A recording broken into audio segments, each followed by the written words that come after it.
Hey everybody, it's Allie and welcome to our Y&R Chat for Sunday, August 19th, 2018.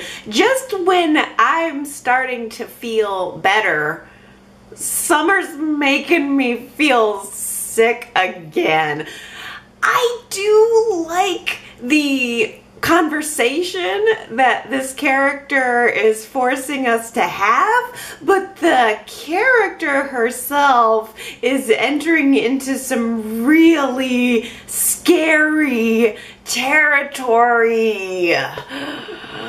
Oh my, let's start at the beginning, shall we?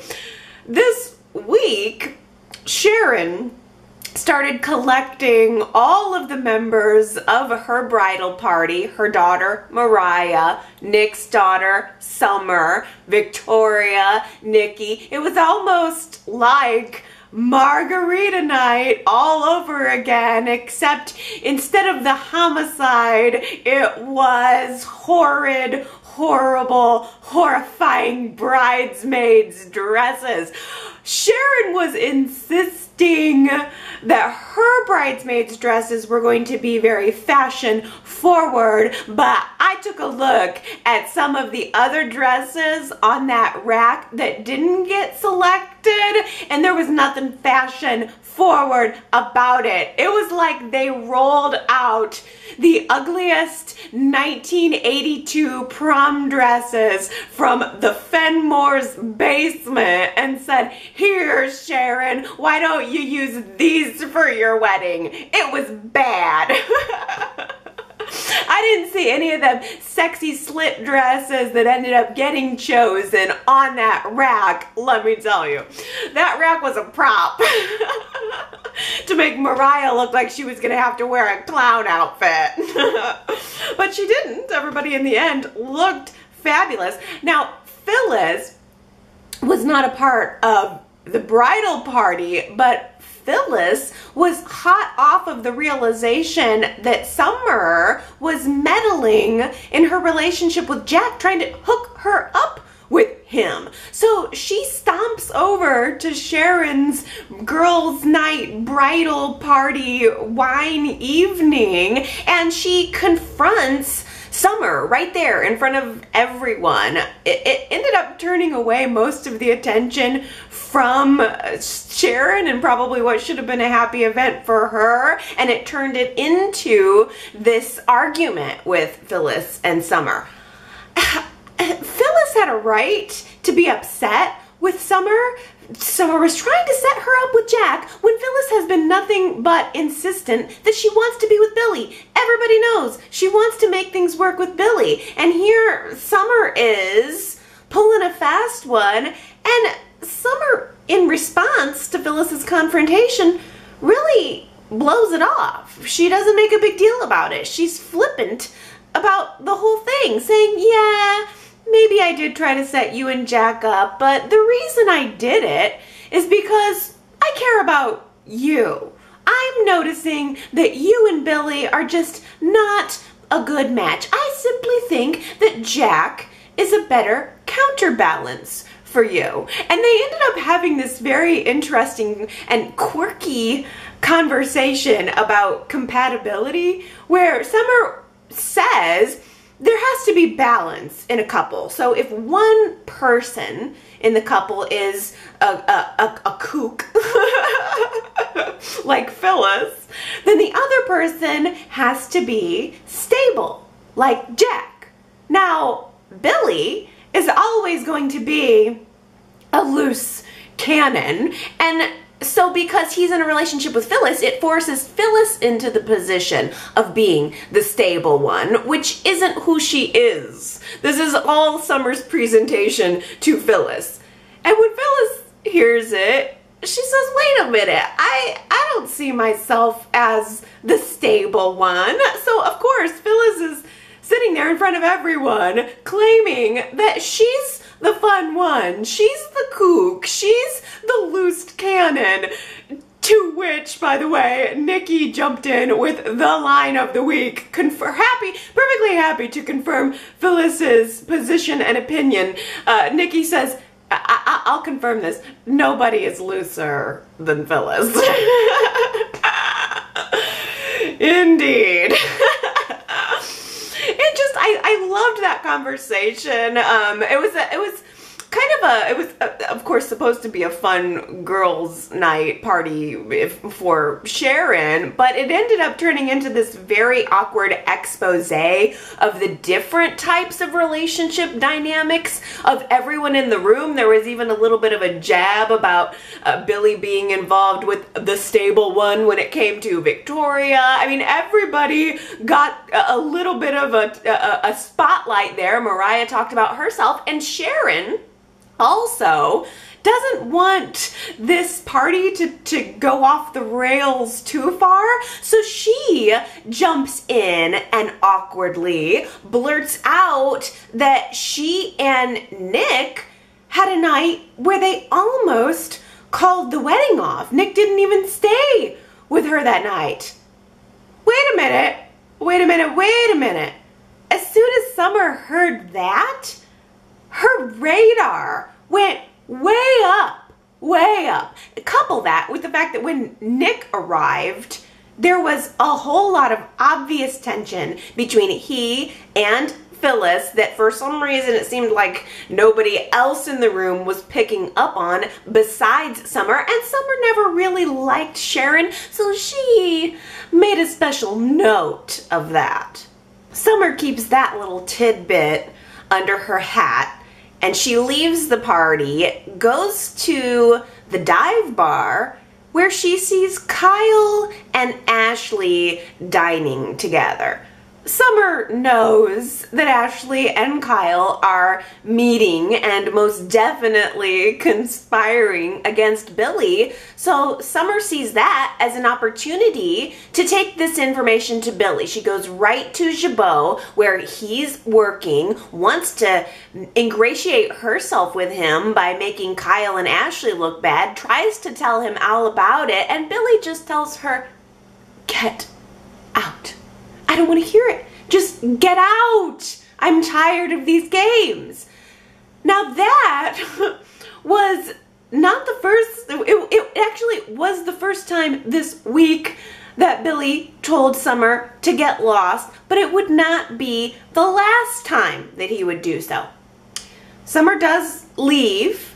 She goes back to the club, and since her little plan to bust Phyllis and Jack on the affair that they're not having together didn't work out, she decides to check in with Kyle, has a couple of drinks with him, and they're still talking about and looking for a way to seal the deal on that little bet that they have, that Summer can bed Billy by the end of the month. If she wins, she gets Kyle's car. If she loses, she gets Kyle. I don't even know why Summer is so hyper-focused on Billy when she's got Kyle right there looking so good.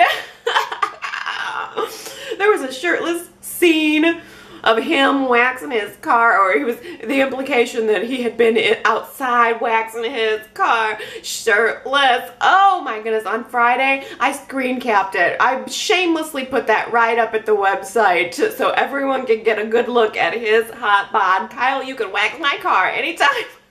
Anytime you want. You can wax anything you want of mine anytime. That actor is so, he's so hot, and he's just such a good actor. I really like the vibe, the whole Kyle vibe. I'm into it right now.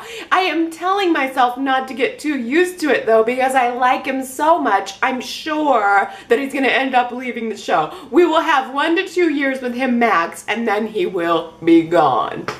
But the whole time, Summer is acting like it's some kind of punishment if she loses this bet and has to sleep with Kyle, when they would be so hot together, and all of the dynamics of a steamy, messy, ex relationship are right there, right for the taking between those two. That part I like a lot.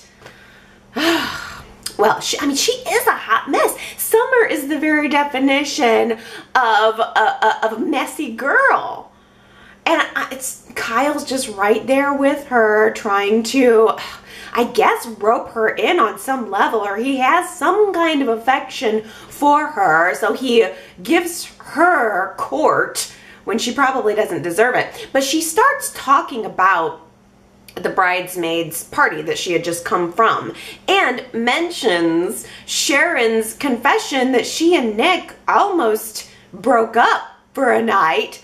Well, it dawns on Kyle immediately that the night Nick spent away from Sharon was probably also the morning after he discovered the mystery man in Phyllis's apartment. He tells this to Summer, she confirms the timeline, and then realizes that her parents totally hooked up. It wasn't Jack, it was her father. So again, she tucks that little piece of information away until the next day.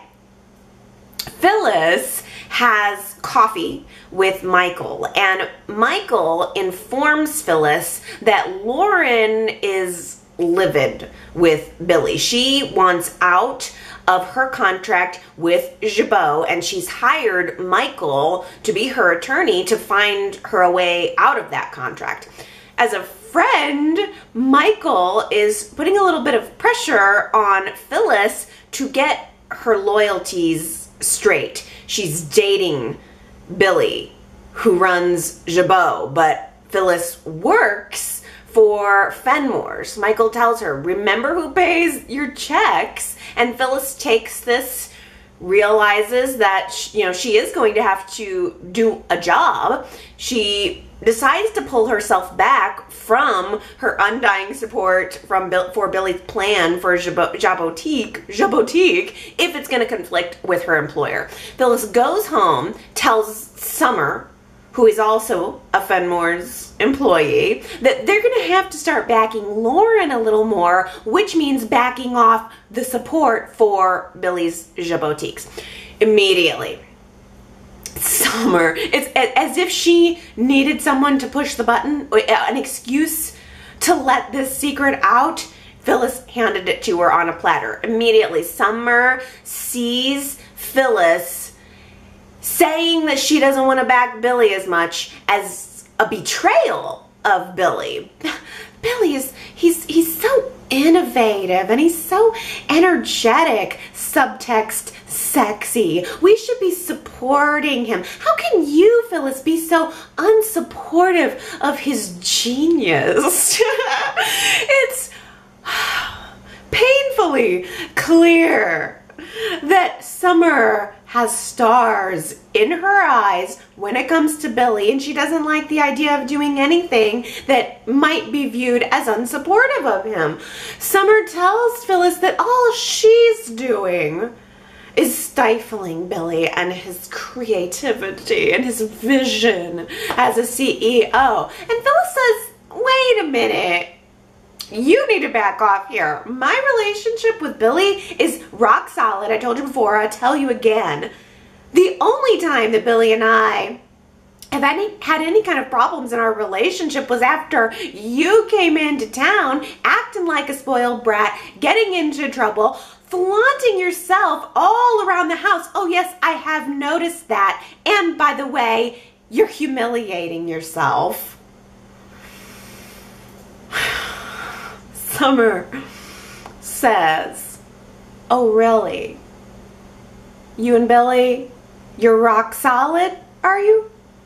Well, then why did you have an affair on him? Oh yes, Mom, oh yes. You had an affair. I know all about it. I know the who, the why, the when, and the where.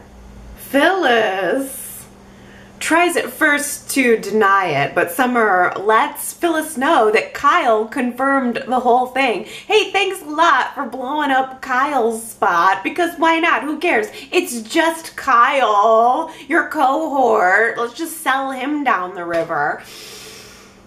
Summer proceeds to rip into Phyllis about what a horrible person she is for cheating on Billy, and I will give Summer at least the fact that she made a couple of good points about Phyllis being a serial cheater, but knowing Summer's true intentions makes it impossible to legitimize her criticisms in any kind of real way. And likewise, it's also hard to believe Phyllis's plea when she comes back at Summer and says, yes, I know I did wrong, mea culpa, but what you and I really need to do is work on our relationship here. It was a little hard to buy what Phyllis was selling in return when she's also pleading with Summer to not tell Billy what she's done. Phyllis made this really great comment to Summer during that argument at the apartment. She referred to the loyalty, this staunch loyalty that Summer seems to have for Billy, which for some reason doesn't extend to her, which doesn't extend to her own mother. And when Phyllis said that, I was thinking, that should be a red flag for Phyllis. Why doesn't Phyllis suspect that there's something more going on here? Summer is incensed about Phyllis's lying to Billy about sleeping with Nick, but Summer doesn't care one iota about the fact that Billy was lying to Phyllis about the gambling. Why is Summer's loyalty to Billy and not to Phyllis? It's a great question. And just when I was asking why Phyllis isn't picking up on this, Phyllis goes to Nick, trying to get Nick to convince Summer to keep her mouth shut, and Phyllis floats that wild theory to Nick about maybe Summer is doing this and behaving this way because she wants Billy for herself.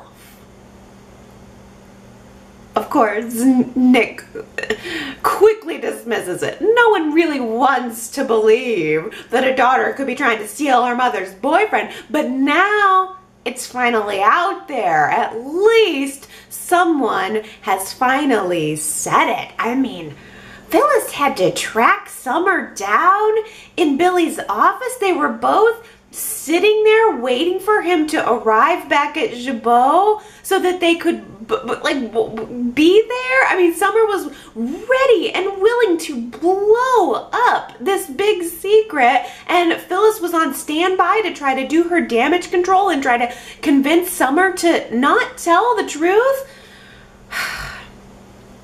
Phyllis had to pull an end run around Summer, hoping that she could do something to stop this before it happened. And Phyllis convinces Nick to try to talk to Summer. Nick goes to Summer in Billy's office, by the way, and tries to make her realize that the secret about him sleeping with her mother coming out would be disastrous for his marriage to Sharon, for Phyllis's relationship with Billy. Nick doesn't know that that's exactly what Summer wants. And it would be disastrous for her, for Summer. It's just not a good idea, Supergirl. Summer's not buying. She has a one-track mind. She is zeroed in on this goal of breaking up Billy and Phyllis, and she's not just gonna let it go for anything except maybe a little bit of cash. So when logic doesn't work, Nick just decides to write Summer a check to keep her mouth shut, because hey, when all else fails, money talks, so that she don't have to. Who does that sound like? Who does that sound like? Nick is, I'm worried because he's embarking on a cycle where he's rebelling against the mistakes that his father made while potentially repeating them, while at the very least putting himself into a position where he could be repeating them. At least Nick realized it though. He didn't like it. He tells Summer, I don't like being put in this position to have to act like my father, to have to bribe my own child. But hey, it works. It was the shortcut. Summer takes the money. But just because she takes the money and decides to keep that secret doesn't mean that she is planning to keep her hands off of Billy. Her goal remains. In fact, she had a conversation with Kyle where she confirmed to Kyle that maybe what she actually wants from Billy is more than just sex. Maybe Summer is now playing for keeps.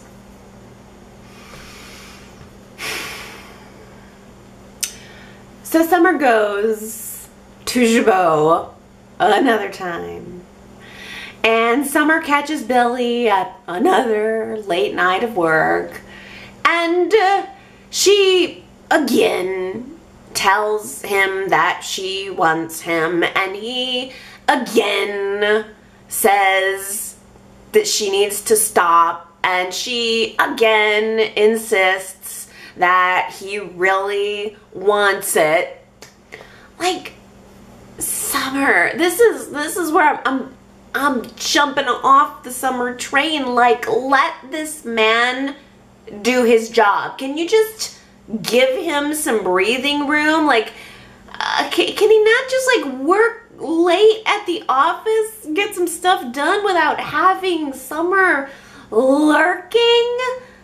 Without having her breathing down his neck, insisting, begging him to sleep with her, basically. It, like, the whole tenacity of wanting to get what you want, like, that's fine in certain circumstances, but Summer, no means no. I mean, ultimately, no means no, and he's told you no. No doesn't mean no for right now, but keep asking me and maybe on the 20th time I'll say yes. That's not how this works. It's exhausting. I feel exhausted for Billy. He has turned her down so many times at this point. Well, I don't understand. Why doesn't he just tell Phyllis? Or a lawyer? To my sensibility, we seem fully in a sexual harassment territory here. And I think that's an interesting twist in this post-Me Too movement world. It's almost like a twist on a modern sexual harassment story. Is Mal telling us a sexual harassment story here? Or is what Summer is doing actually working on Billy? Is she wearing him down little by little? And is Billy not telling Phyllis, not telling anyone because he feels guilty for being tempted? And isn't that exactly how sexual harassment works? The victim, whether they're intrigued by the sexual proposal or not, is made to feel guilty and ashamed, so they keep quiet. I don't know. Am I the only one who's reading this as sexual harassment territory? It feels like sexual harassment here. Or is there anyone out there who is actually rooting for these two to hook up? That's our poll question for this week. Summer and Billy. Is this hot or is it harassment? I need you guys to tell me, put my head where it needs to be. YRChat.com, Summer and Billy, hot or harassment? I wonder how Billy's dynamic with Summer might change next week when Billy finds out that Nick is going to be his new landlord. Nick went through with Jack's plan, as requested by Ashley, to buy up the leasing company that Billy is using for these boutiques. So I'm kind of wondering what Billy's response to that will be and how it will relate to this Summer storyline. Could Billy decide to tell Nick what Summer's been up to? And I'm not sure that there's anything that Nick or Phyllis or anybody could really do in response. Seems mostly that Nick and Phyllis are highly disappointed in Summer's actions, but there's also, I mean, what are you gonna do? A tiger's not gonna change its stripes for anybody else, at least. Oh, I don't know. This really should just be happy wedding planning season for Nick and Sharon. They were trying to plan their big event, trying to prepare for their happily ever after. They were tasting cakes and cheese puffs this week at the dive bar, meeting or getting a delayed meeting with their wedding planner. I mean, it all should be very romantic. But Victor bumbled in to that romantic wedding planning moment this week, and he was very quick to remind Nick and Sharon, but really hit the point home with Sharon about how hard it really is to create a big, successful, international conglomerate company while still balancing the needs of the family. It was a very timely comment, almost as if Victor can see Nick starting to follow in his footsteps and is just stepping back and kind of taking note of it, because Victor was always criticized for putting business before his children, and there was a lot of moments that he ended up missing throughout their childhood, and that did impact the closeness probably that he ended up feeling with his children. It probably did impact the bond. The fact that Victor was constantly choosing business over family, no doubt changed the way the dynamic of the family worked. And it's funny now to see Nick just starting to do the same thing. I don't think Nick is fully being Victor at this point, but he is repeating those same patterns of behavior. And especially now that Dark Horse is becoming more successful, his time is shrinking and shrinking, and I wonder how that will continue to impact his family. He has a toddler at home and also this troublemaker 20-something to look after in Summer. I wonder which is more work, the toddler or Summer? I have a feeling that it's Summer. Thank goodness that Faith is able to take care of herself. At the tail end of Friday's episode, Nick runs into our newest Genoa City resident, Ray. Ray almost seemed to be trying to bump into Nick on purpose. He comes up to the bar where Nick is having a beer and he's practically chanting, "Sports, sports, sports," knowing that Nick would notice and bite and ask what the game was all about. They got chummy with one another, but parted ways, ended up bumping into each other yet again at the coffee house. Nick introduces Ray to Sharon. And Sharon was fresh off of this very tense conversation with Abby. Why did Sharon feel the need to invite Abby to be a bridesmaid in her wedding?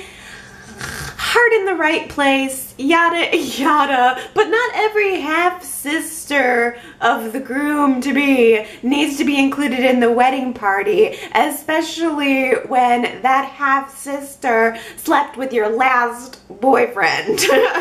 Sharon should have just let it go. I completely understood why Abby was looking at Sharon like she was insane.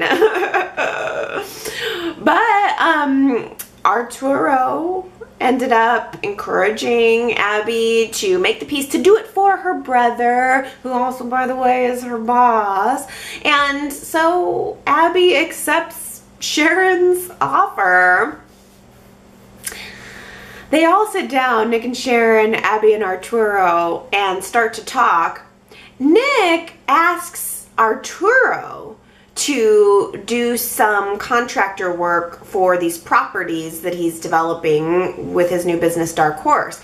The fact that Nick and Arturo were chatting about that just after Ray left the coffee house and went home to his darkened room or office to connect all of the dots on JT's picture with all of our suspects around the outer edge, made me think that maybe Ray and Arturo could be connected somehow. Now, that doesn't mean that I'm jumping back on the let's be suspicious of Arturo train, but Arturo was being a little bit secretive about a person from his past.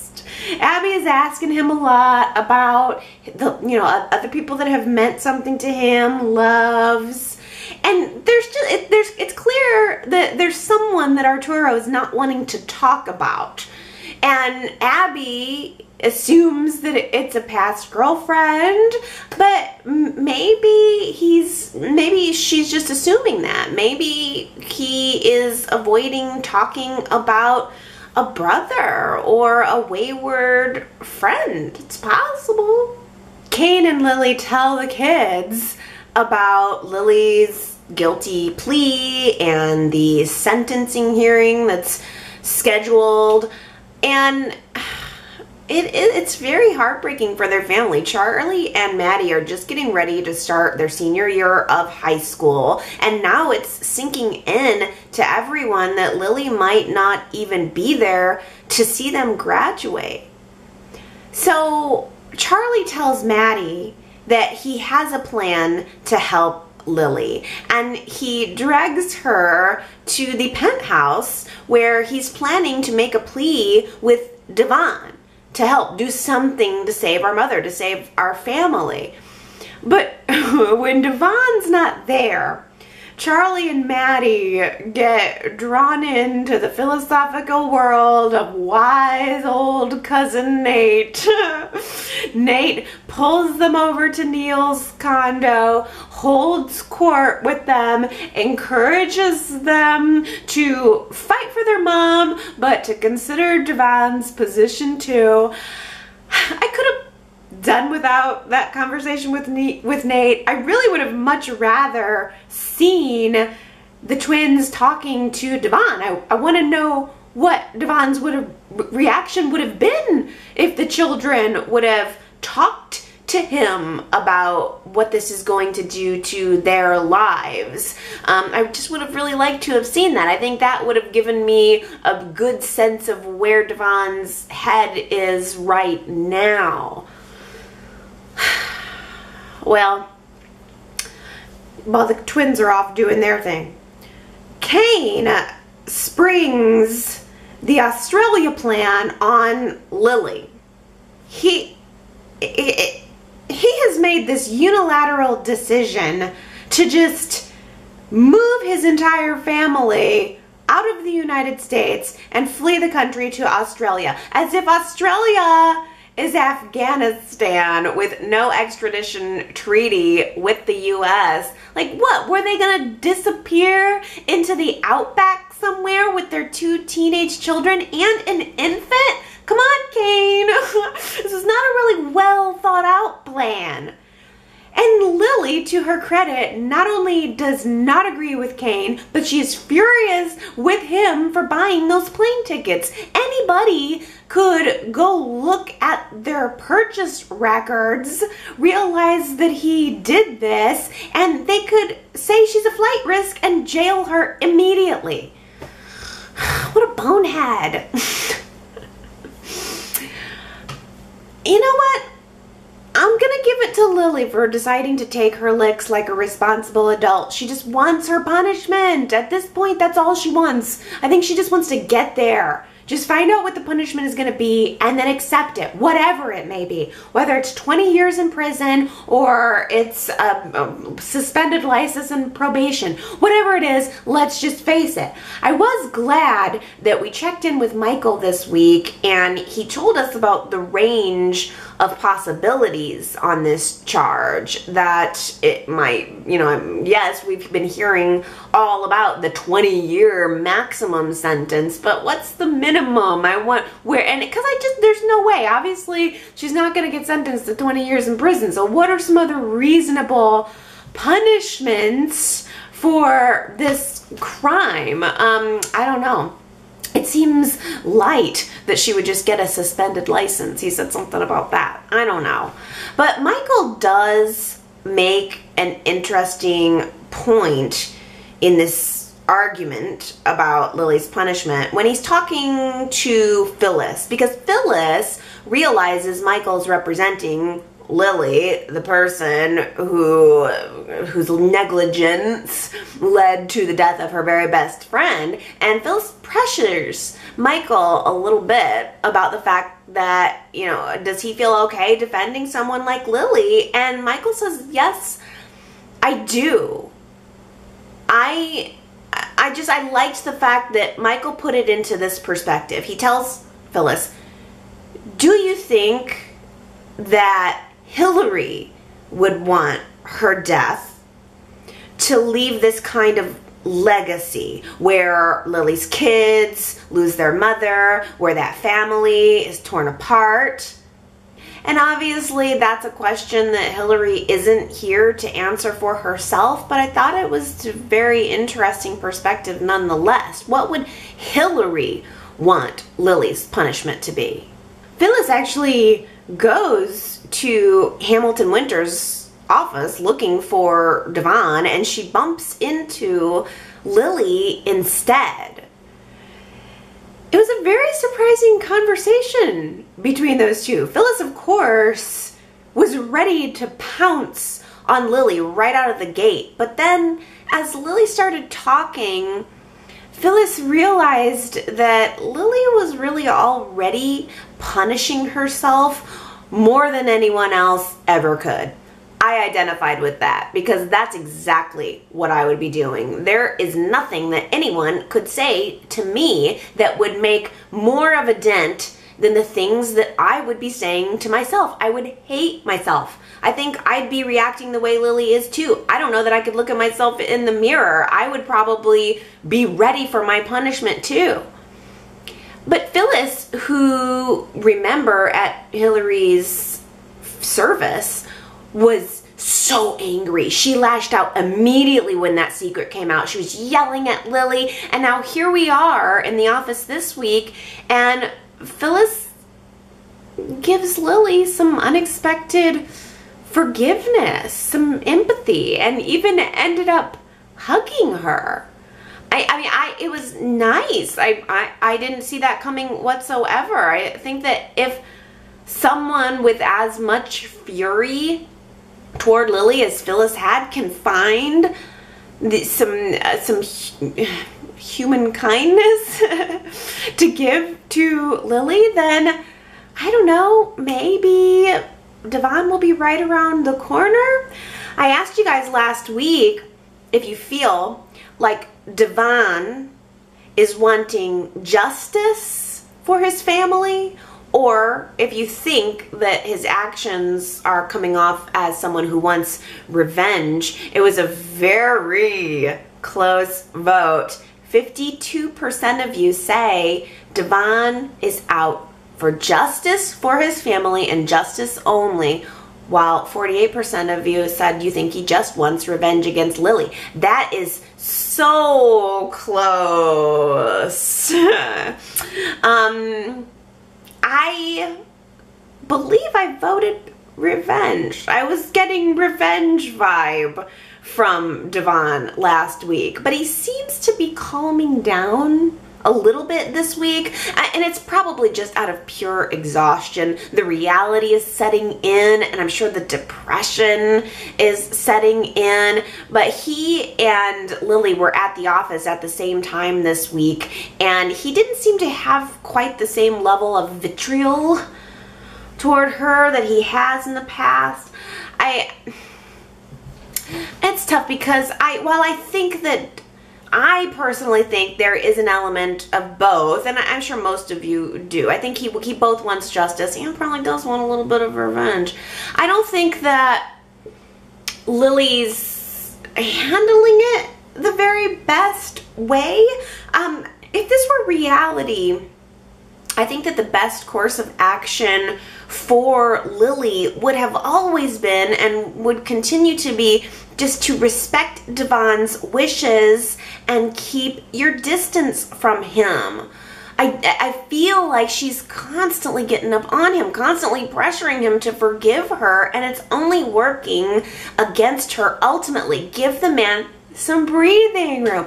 I understand that Michael this week has advised her to start wrapping up her affairs. That's her family and that's her business. So she needs to be at Hamilton Winters trying to create a plan B if things don't go her way. Someone's gonna have to transition off this business or sell it or whatever Hamilton Winters will need to do. She's trying to work on that at the office, but but she uses it as a little bit of an excuse to talk to Devon. In reality, any and all communication about Hamilton Winters should be done through Neil.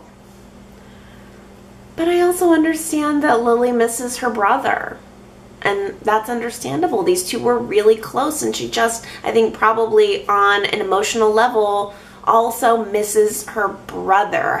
What do you do when the person, one of the people who you go to for support is the very person who can't stand to look at you?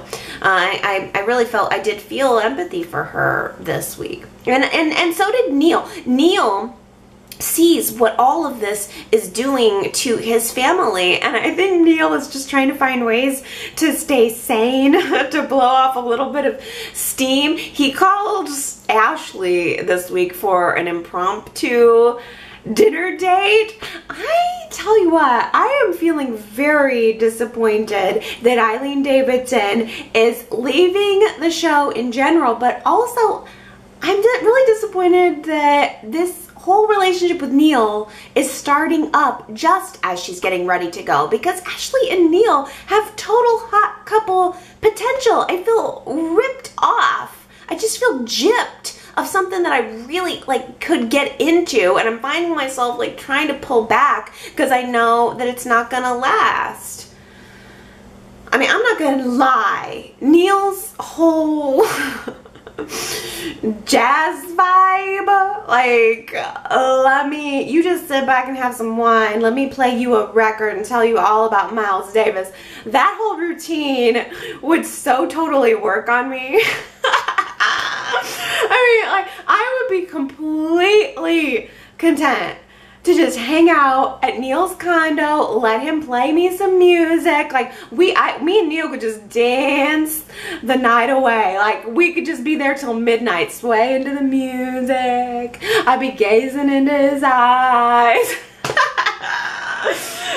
Waking up in his arms tomorrow morning. Yes, I could get into that.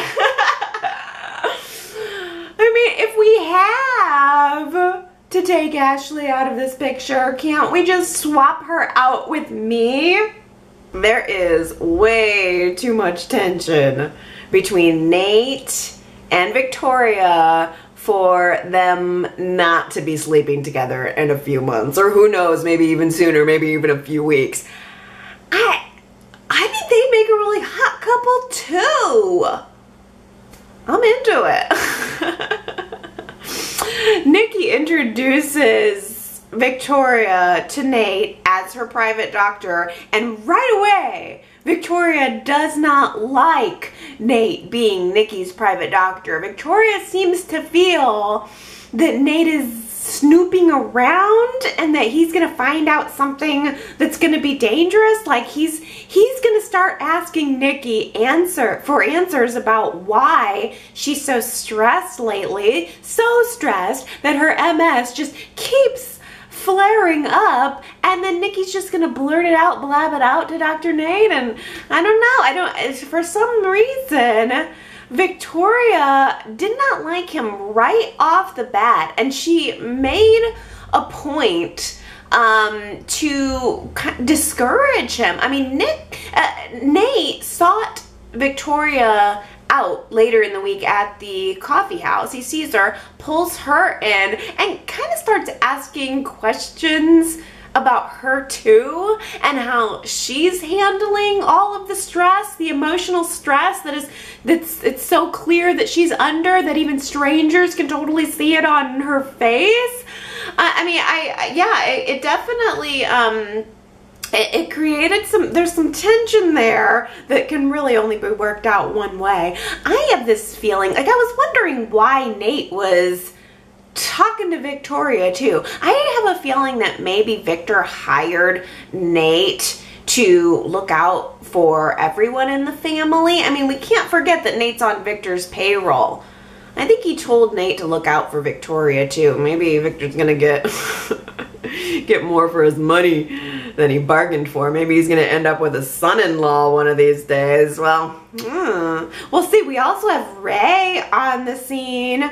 We've got Ray on the scene, who is asking questions of Nikki and Victoria. We've got Nate on the scene asking questions of Nikki and Victoria. So my inquisitive mind is also wondering, is there any chance that Nate and Ray could know one another? Maybe they have some kind of past from back in Boston. We're living in a post-factual society.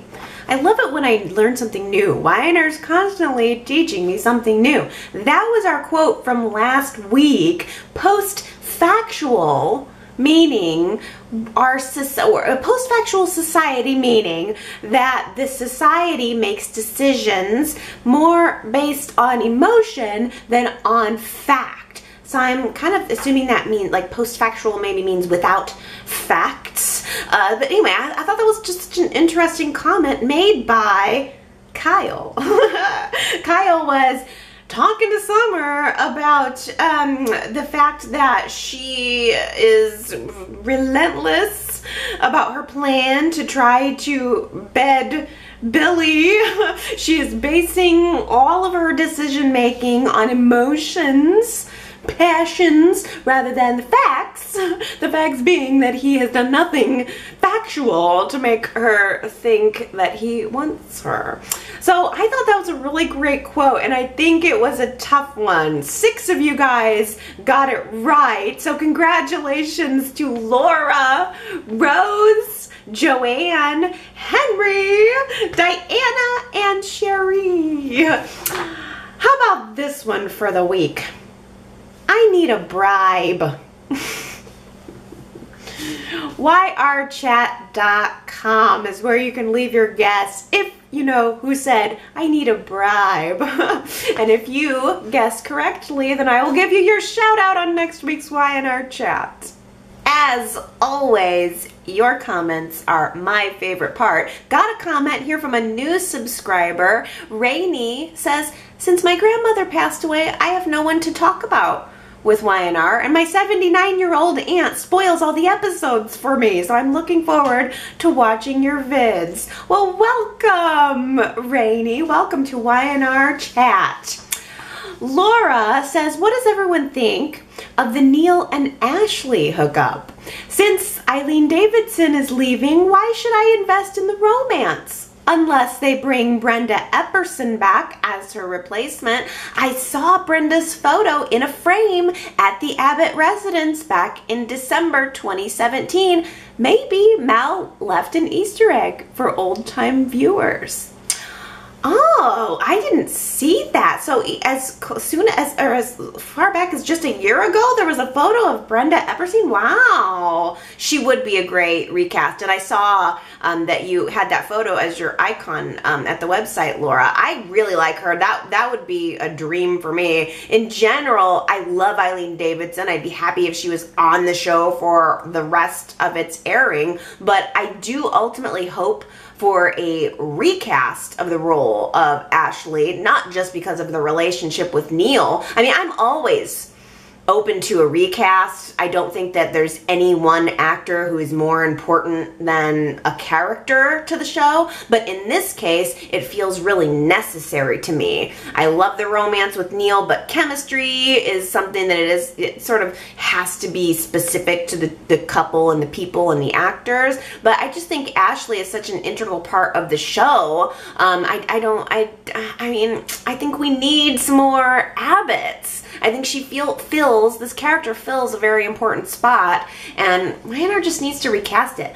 I am always open to a recast. I personally would have preferred Y&R to recast Hillary if they had to, rather than kill her off. Speaking of filling Hillary's stilettos, Leslie says, I'm guessing that Tessa will become the new co-host for Mariah, but I'm hoping for Sharon or Summer or Kyle. Ugh, just had a thought that it could be Shauna. No, please.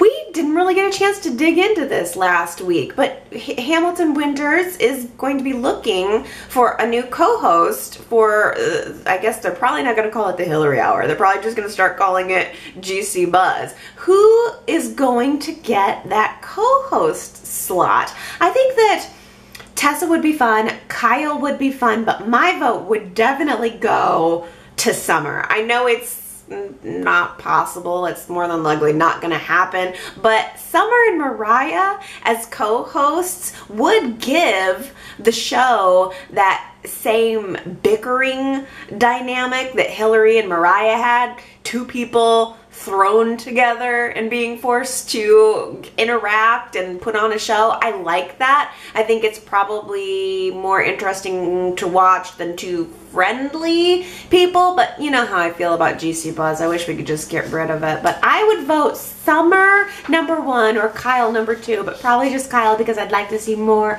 and more and more of him.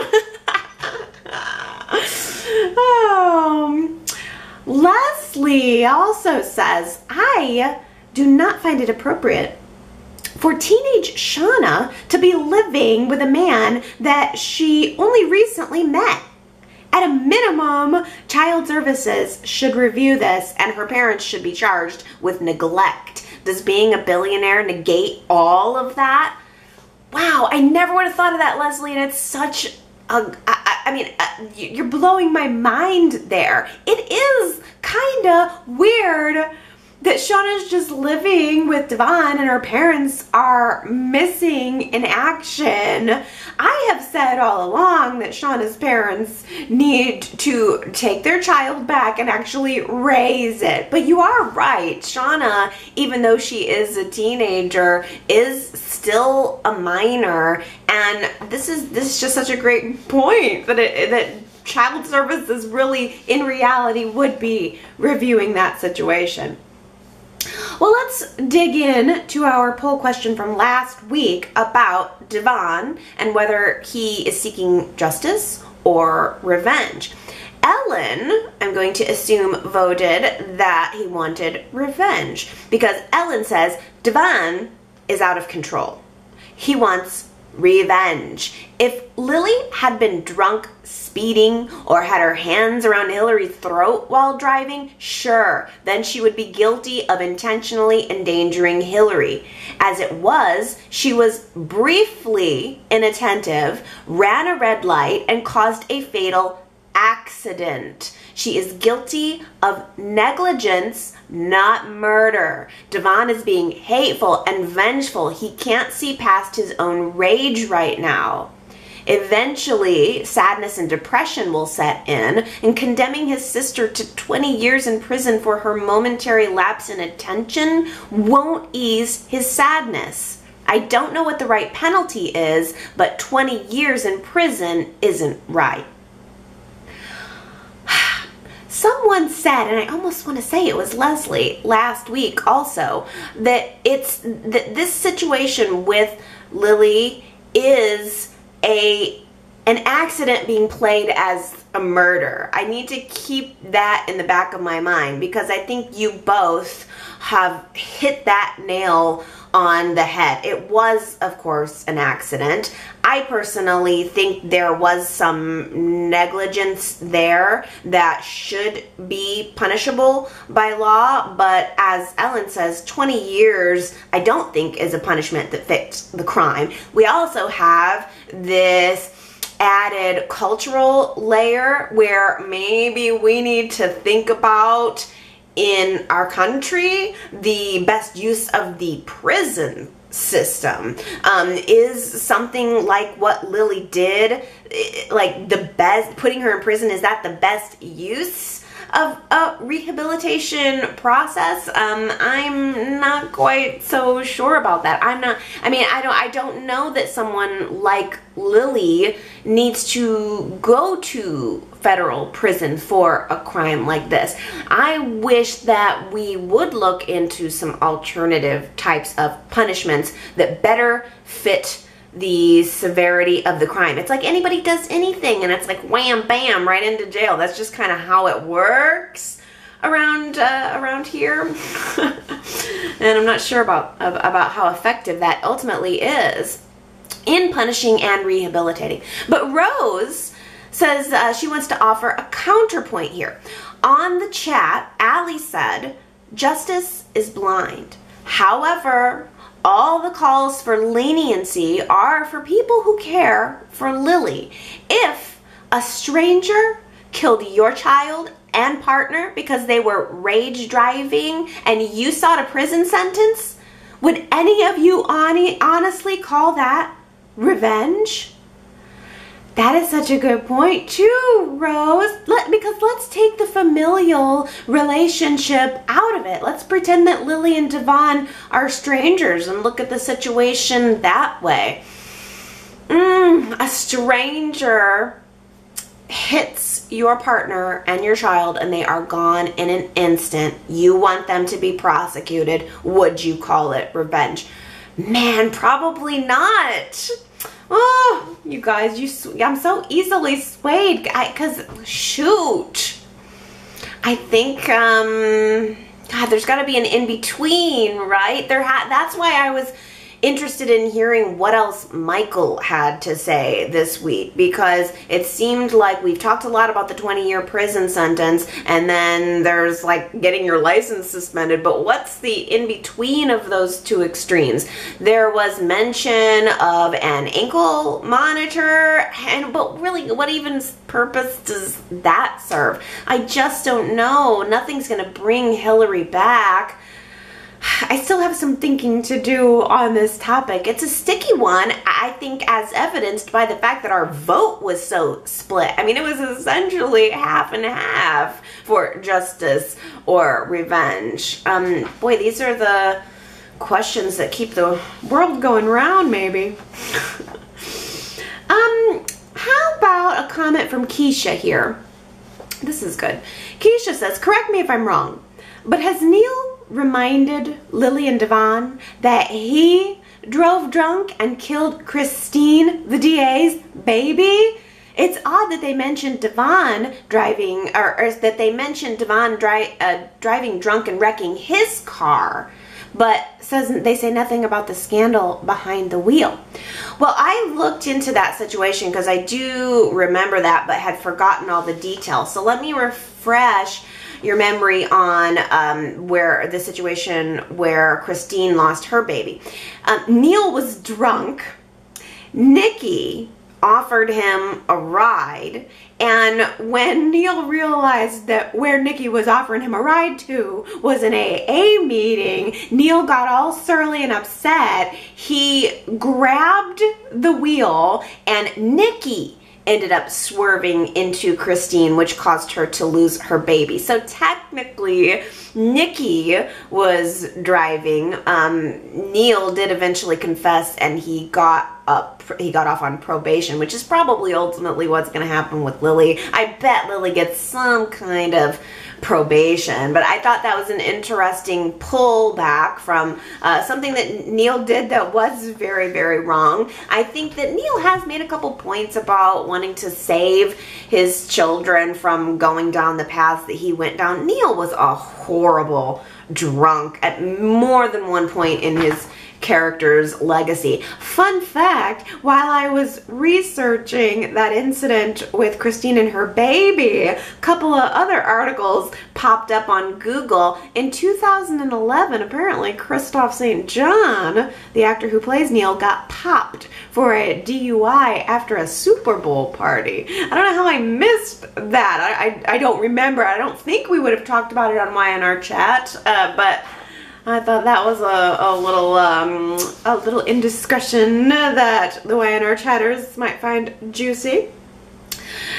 Moving on, Diana makes a good point here, saying, I wonder if Charlie is going to be having some guilty feelings. Charlie never told his mother that nothing actually happened between he and Shauna. And as Allie had mentioned, if he had told his mother the truth, there's a good chance that things could have had a very different outcome. Diana goes on to say the fact that they are both just sitting on this information and have not revealed the truth to anyone makes me think that there's going to be some ramifications for everyone involved, possibly driving a wedge within the family.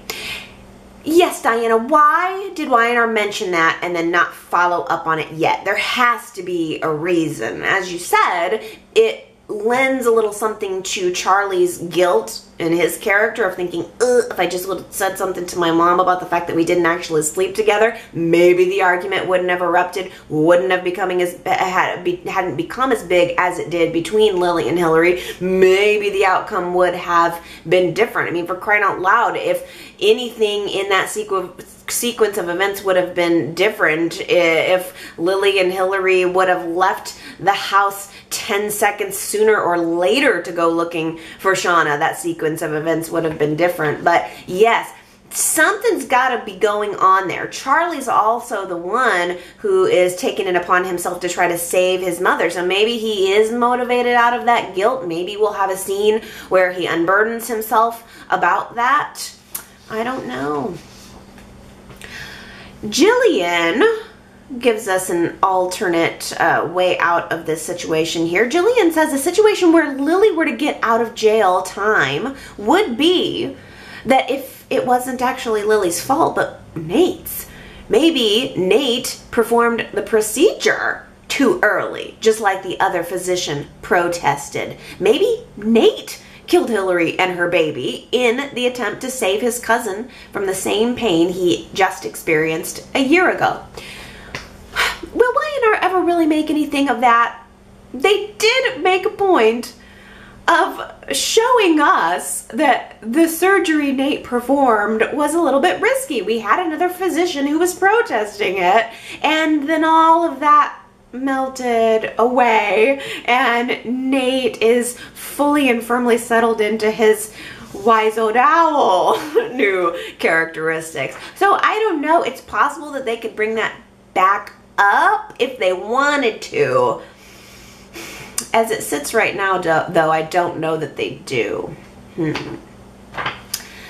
Anna says, regarding Victoria's reaction to Nate, I really don't understand why it was so hostile from the get-go. I could see Victoria treating Nate hostilely after they were at the coffee house and he put his 2 cents in and gave his wisdom. But Victoria was hostile toward him from the get-go, and that didn't really make any sense. I can't see how she thinks Nate's gonna put it together that Nikki's stress is related to her killing JT. There's only one reason why Victoria was immediately hostile to Nate, and I'll let Leslie answer this with her counterpoint this week. Leslie says, pointless animosity such as Victoria to Nate at first sight always leads to the same thing. At first, I thought there would be obstacles and storyline that would come with Nate and Victoria, and then the ideas started to form. I wondered what the point of the awkward and random Lily and Victoria scene was for, then remembered, oh, Lily's related to Nate and will not like her somewhat of a nemesis, Victoria, being with her cousin. So yes, Anna and Leslie, I definitely think that all that animosity is gonna relate to a relationship between Victoria and Nate. What do we think about them as a couple, first of all? Second of all, yeah, that interaction with Lily and Victoria was unusually nice. As they were sitting down chatting, I kept thinking, wait a minute, don't they hate each other? Victoria can't stand Kane, and Lily definitely saw Victoria as the bad guy, or at least one of them, when that whole situation with the sexual harassment lawsuit went down. So these are two people that shouldn't be getting along. Why are they getting along? So we have Victoria and Nate, who should have been getting along, not getting along. And then we had Victoria and Lily getting along when they shouldn't have been getting along. I can't believe I got that sentence out straight. I should have had a lot harder time with that one. But yeah, something's up there. Superplex says, Dr. Nate seemed to be everywhere, sticking his nose into the affairs that should not concern him, always at the ready to deliver trite morsels of wisdom specifically designed to annoy the people that we do care about. Perhaps the gals from the Covenant should inquire whether there lies enough space at Chancellor Park. Well, there's an idea. Maybe Victoria will be so concerned about Nate discovering the secret that she just whacks him over the head with another, I don't know, let's make it a tire iron this time, and they bury him in Chancellor Park right next to JT. Now, I don't dislike Dr. Nate that much, but I agree, these trite little bits of wisdom, it's a little thick. Aaron, Aaron's gonna give us a different perspective, saying, OMG, I've got the biggest crush on Dr. Nate right now. The way he put those martial art moves on Kane totally turned me on. Hey, there's no doubt about it. The actor's hot and talented. We've got all the makings of our next big, like, Shamar Moore right here. But Y&R needs to pull him back a little bit. A little less talky, a little more shirtless. You know what? It's weird. The first couple weeks when he was on the show, it was nothing but shirtless. And now it's nothing but wisdom. Once again, Y&R, pull it back to the middle, please. Here's a funny comment from Joe. Joe says, please, someone do something about the bad briefcases that all the men carry around. Devon, Nick, Jack, Billy carry around those big old 1970s box briefcases. Men don't carry those anymore. Wow. I am totally out of the loop on what businessmen carry as their bag. Charlie and Maddie got Neil that sleek new bag for, what was it, for Christmas or Father's Day? I think it was Father's Day a couple of months ago. It was a over-the-shoulder kind of hip bag. Is that what men carry in place of briefcases these days? I'm not sure. I can kind of see Jack carrying that briefcase because I think we tend to do things the way we always did. Like, in a way, I could see Jack not choosing to upgrade the briefcase if that's sort of like his class. Like, Jack is a sentimental old, Jack probably loves vintage things, so I could see him carrying that briefcase. But I feel ya on like Nick, Devon, they probably should be upgrading their luggage wear or whatever you want to call it. But somebody let me know, what do young men young professionals carry in place of their briefcase today? It's probably something that's like a laptop, and then maybe like a over-the-shoulder bag. I'm spitballing.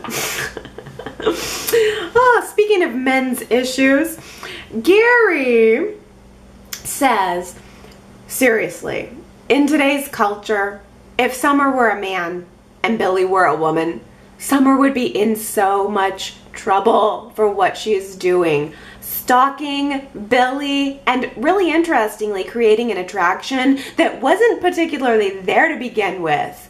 Literally stalking someone into desire. It could only happen to a man, probably. It was funny, wasn't it, too, that Kyle made the comment to Summer about being a bunny boiler, giving us a little Fatal Attraction movie reference there. That's what's cluing me toward thinking that maybe Mal is telling us a sexual harassment story, which is really smart in the post-Me Too movement, where we had all of these women coming forward and talking about the ways in which they had been sexually harassed by men throughout their careers. Here we're getting a reverse of that, where I'm seeing it as a woman stalking a man. That's exactly what my interpretation of it was too. If you guys haven't seen Fatal Attraction, by the way, that's a good one to pick up. I think it does hold up. I watched it a few years back. But anyway, yes, I mean, if you know, it's one of those gender dynamics, right? Where we've probably tolerated it as long as we have because Summer's a woman and Billy's a man. She really has forced through this attraction where it wasn't even necessarily there before. I still to this day am not getting an overt confirmation from Billy that he's really into her. Even after that last interaction that they had where he said, just get out, stop it, I'm done, we're done, and he left his office and went to the elevator, I got a sense more from him that he was just frustrated, like, I'm just over this, I want it to stop, right? I didn't get the feeling that he was going to the elevator thinking, I really want to do it, but I can't because of her mom. I don't know. We'll see how the poll results go this week. Maybe I'm reading it differently, but Gary seems to agree. Daisy says, I really hope Kyle tells Mariah about Phyllis and Nick if it doesn't look like they'll fess up. I think Mariah would then tell her mother what happened so that Sharon can make an informed decision about what she wants to do. Yeah, do you think that Mariah will end up that Kyle will end up talking to Mariah about all of this? Sharon is certainly getting dogged in this process. And that brings me to this comment from Ellen, where Ellen says, if Nick is going to dump Sharon over the JT secret, then he's going to have to dump his mother and sister and lover Phyllis as well. They are all keeping the same secret from him. Sharon is protecting his mother from a potential murder charge. On the other hand, Nick cheated. Nick has no moral high ground. Where is this story going? Who is Nick supposed to end up with? Jack? Yes, right? I mean, these are the two lies that are currently between Nick and Sharon. We have the JT thing, which does have some justifiable nature to it, but there really is no justifiable nature to Nick sleeping with Phyllis. There's nothing he can say that's gonna make that okay. He thought they were broke up, so he went out that night and slept with Phyllis. It's such a Nick thing to do. But isn't it funny how our conversation about Nick and Sharon lately is mostly about who's gonna dump who first? Does anybody think they're actually gonna get to the wedding date? You know, Gary just had briefly mentioned or asked the question that, you know, is Ray gonna end up as Sharon's boyfriend? I wonder if that's the case. I mean, we've got this new guy, and we're all trying to figure out where he's gonna fit, and he did have that mini interaction with Sharon, so who knows, maybe Nick and Sharon won't make it to down the aisle. maybe she'll end up hooking up with Ray instead. Laura will end on this, says, Ray is a handsome man for sure, but I can't accept him as a new character until he takes his shirt off. Am I right? Agreed. Agreed. I feel like I can't really get a good, I'm with you, I can't get a good sense of who his character is with his clothes on. We're gonna have to hold off on pairing him with any woman in town until we can get a proper look at the goods. We gotta get in there. We gotta kick those tires before we auction him off to the highest bidder. Okay, chatty chatters, that takes me to the end, but the fun's just beginning at yrchat.com. You can go there, leave your comments, vote in the poll, do all the good stuff. Let me know how you're feeling, thinking. I really like these philosophical conversations too. I think in Mal's defense, I think he's giving us some good, juicy, interesting topics to get to talk about that are a little bit off the beaten path of what we typically get in our soap opera genre. So we've got some good stuff going on there. And as always, I really like getting your feedback. So again, yrchat.com is the website. There's lots of people chatting there throughout the week as you're watching the show as well. And of course, I pull the comments from everywhere on the site to give you the comments section at the end. So please feel free to use that space. I'll be back next Sunday and we'll chat again about where we are next week at this time. Okay, everybody, I love you. I hope you have a wonderful week. Bye.